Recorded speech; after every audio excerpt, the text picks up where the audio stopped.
Guns are the leading cause of deaths for American children and teens.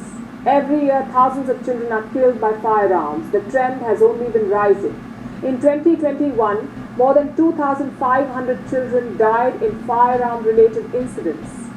More than 2,500 children. School shootings are a part of this. Dozens of children have been killed at school over the last few years. At school, it's supposed to be the safest place for children outside their homes. But in the US, they are the sites of massacres. After a certain point, you have to start wondering, does the US even care about its children? It's supposed to be a superpower, the leader of the free world. So how is it that children are not safe in American schools? There will always be a bunch of excuses and the endless politics. But this is just a senseless tragedy, on top of so many senseless tragedies.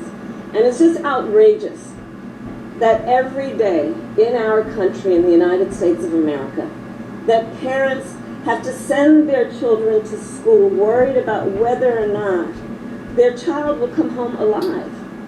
It's senseless. It is. We've got to stop it.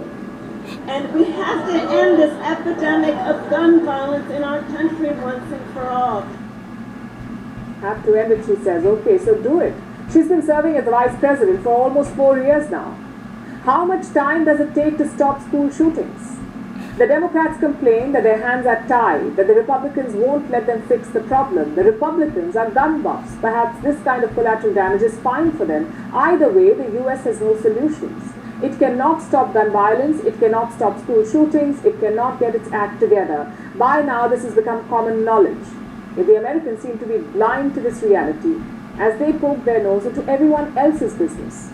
Washington will declare other countries dangerous for their citizens and issue travel advisories. Their ambassadors will keep dishing out sermons and policy prescriptions about public safety and human rights. All this without so much as batting an eyelid, as if completely oblivious to what goes on at home. The truth is, it's the US that's an unsafe country now, the most dangerous developed nation in the world. It needs to set its house in order before preaching to the rest.